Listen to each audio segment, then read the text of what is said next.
Hello, hello. Welcome to the Lazy Class episode 4. 4 na ba? Yeah, episode 4. Education as a social institution. Okay, so before we start, our my textbook here actually suggests that you watch this video titled in YouTube titled Pasang Awa, isang dokumentaryong tungkol sa edukasyon. So I provided here the link. I can just maybe copy paste here. I don't know if you can actually press it. Yeah, I think you can do. You can press it. Pause the video and you can press it. So I might include it in the final exam. What is education? By the end of this video, I'd like to ask, is there someone whom we consider to be uneducated?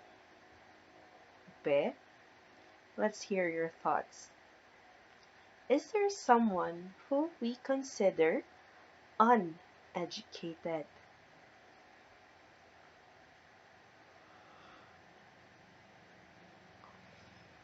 Five, four, three, two, one. Okay. For me, there is no such thing or there's no such person whom we consider uneducated. Not schooled, maybe, but uneducated, there's no one that exists. Okay, so let's get to the point later why. Okay, so I have here a couple of pictures. Um, this is very common to our education system nowadays that they want us to have a there was a post on Facebook I saw that saying that the Filipinos are actually not educated. We are well schooled, but we are not educated. Like in school, we just put you into a lot. We just subject you to a lot of information drives, right? And especially when during the traditional style of teaching, where we do not actually recognize the different talents of every child or every strength. So if you cannot keep up with math, then definitely you're butol. That was before. But right now, the current trend to education is that teachers or schools should recognize, or even parents should recognize the different talents of their kids, and that not everybody is mathematically or scientifically driven. Some are very into music, right, or into social sciences and all. Okay, so let's all be like Dora, right? Dora actually experiences education in real life. Bitaw, in sa Bisaya pa, si Dora laagan na jud na siya. Manang dagan siyang nakatunan. So kita manglaag sad ta. Okay. Okay, so what is education? So this is a very quick video actually. So what is education? Or education is a social institution primarily responsible for teaching basic skills, imparting knowledge, and inculcating norms to children in society. So, diba, it's like similar to family, diba? Diba sa family, they also teach you basic norms, basic skills, and inculcating norms. But in school, we are actually reinforcing or we are adding more to what your families have already taught you. So there are types of education. We have the informal, the formal, and the non-formal. So it's very common for students to actually mistake the informal and the non-formal types of education. And I'll show you the differences today, because it's evening here when I'm recording this. First is the informal education. I'm just going to show you pictures. Okay, this is your mom teaching you how to bake.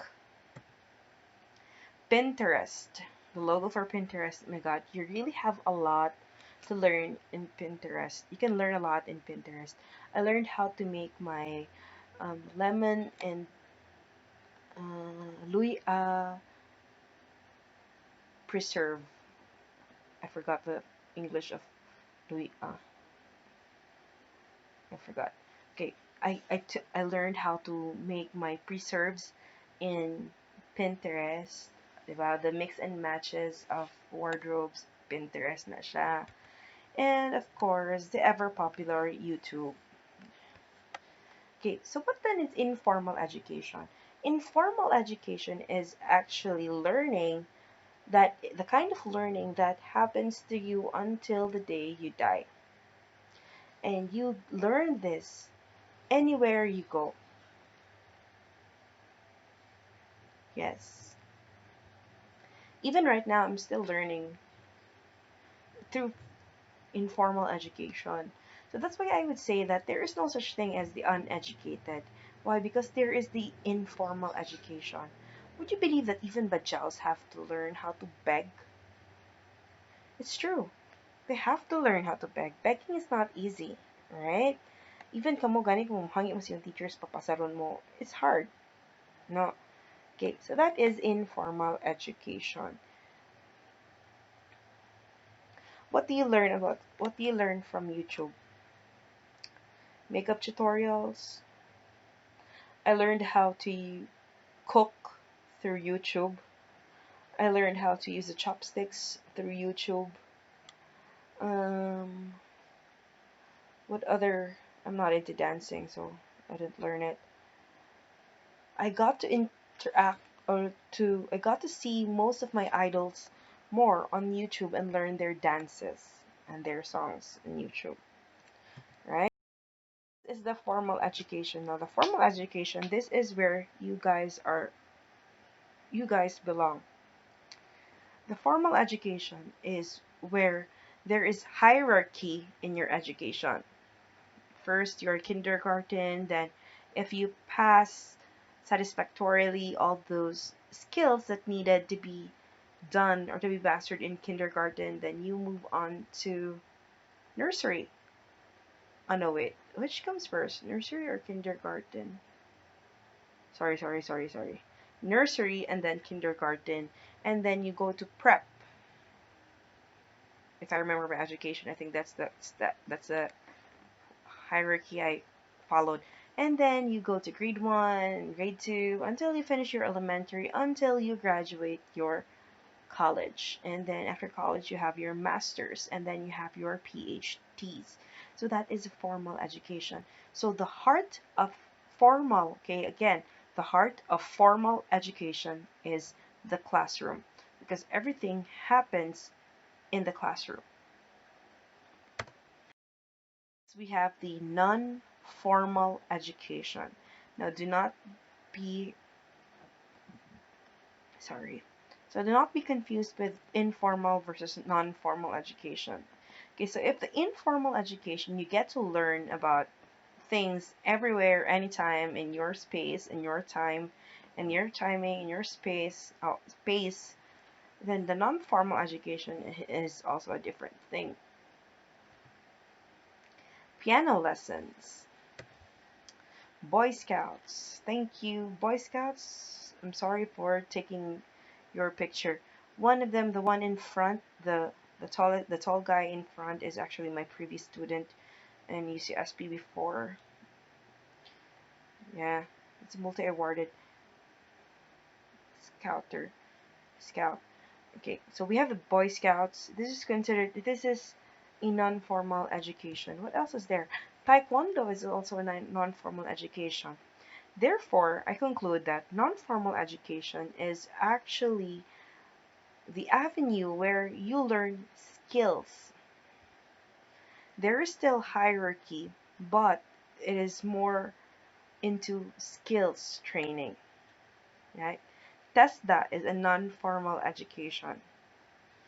Boy Scouts is a non-formal, right? Because you get to learn about scouting and camping and all of those um, patriotism stuff.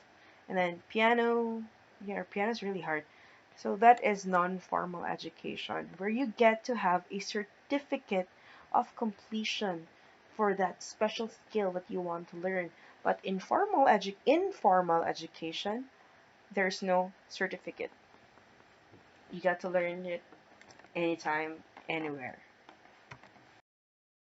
Functions of education. I'm just going to breeze right through this. Is I said already a while ago, a few weeks back, that the school as actually has two types of functions, and the first function is manifest. Okay, socialization. I think this is already very much discussed. Social integration. Um, this is where I'll put together social integration and social and cultural innovation. Social integration is actually when we actually get to learn the different cultures of different people, right? Because if you go to school, there are a lot of different cultures that you meet a lot of different cultures, and those that you meet would tend to, similar to socialization, it would tend to edit your own thinking or your own mindset also. Like for example, you are someone who is meek and quiet and you're just a very passive person, and then you meet this person and you meet your classmate who is really active, really passionate and driven with her advocacies, and then you get to spend a lot of time with her. Most often than not, what would happen to you is that you also become someone who is passionate in your own advocacies. So there is actually a give and take in your life. Okay. So and then social placement.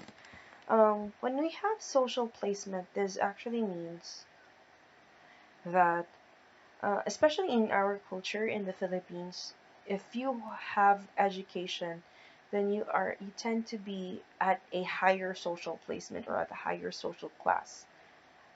Diba, mana sila, ay, ayun na siya kay she's a college graduate. So she would not, um,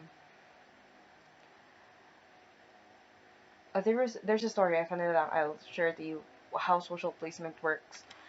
After graduating from college, I actually tried to apply as a pump attendant sa Caltex. Kana dira dapit sa kuan sa National Highway nga Caltex. Yeah, sa Hotel Palba. I tried to apply there before, but my application got rejected simply because I was a college graduate. I was overqualified. See?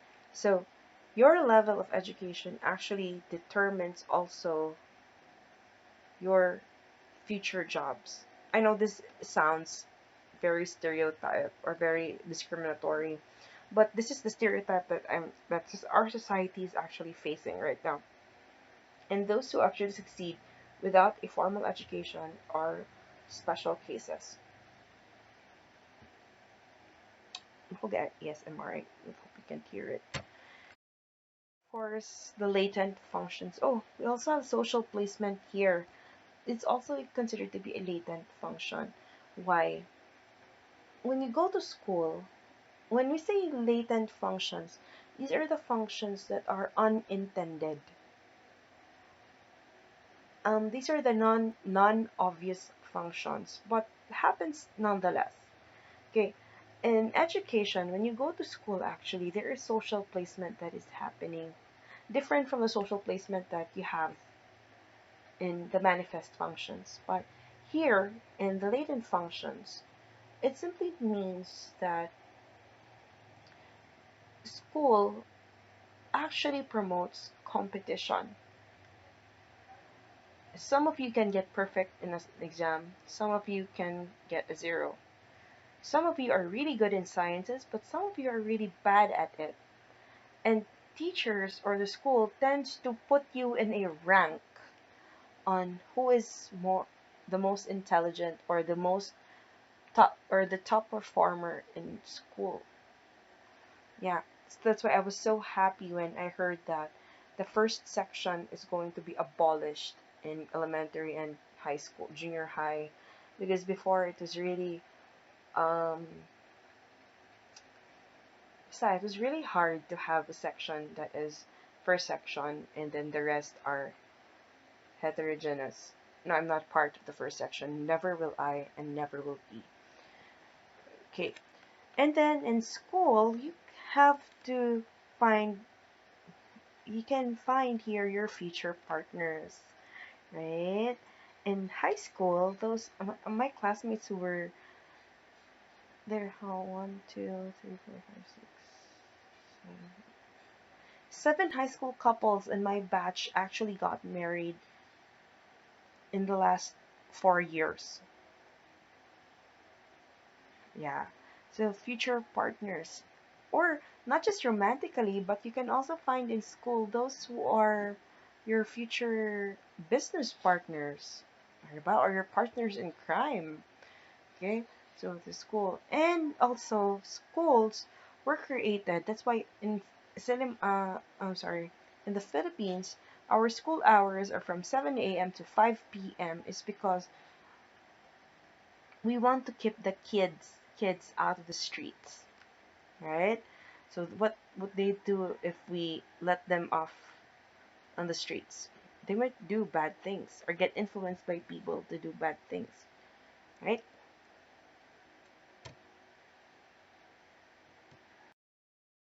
Now, this is what I'm going to leave you with for education. But mabara kayo. K-12 versus traditional education. Where you are now is you're actually part of the K-12 education, and I am a product of my of the traditional system. Now, in your opinion, does K to 12 serve its purpose? In your opinion lang.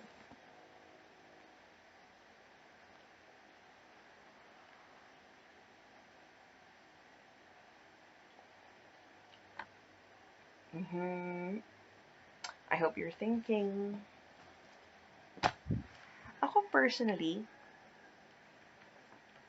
one of the goals of K to 12 is to actually allow you guys to have a job when you graduate because you're already 18.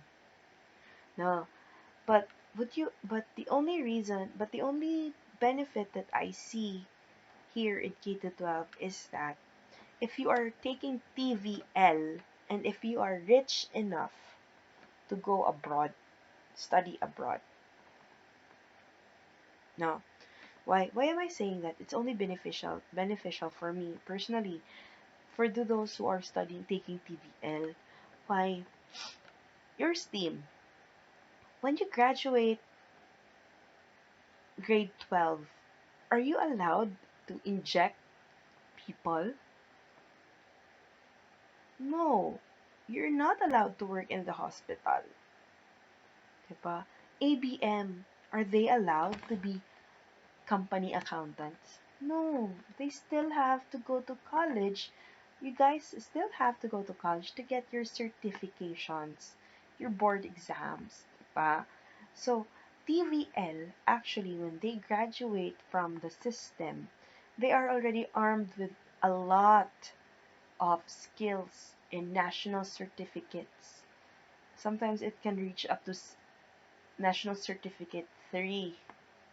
And would you believe that some companies abroad, especially cruise ships, hospitals, they actually look for this national certificates more than they look for a diploma.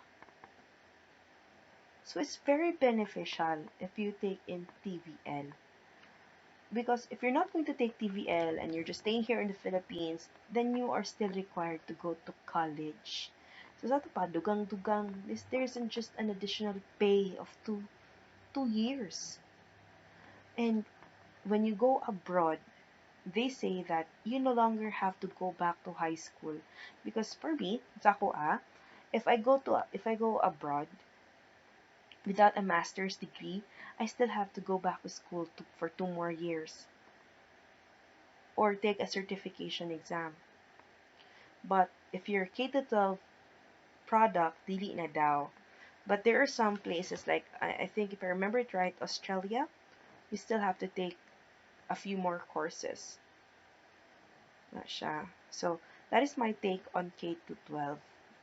Only this is only beneficial to those who are taking TVL. Okay, so that is all for education and society. Toodle, toodle.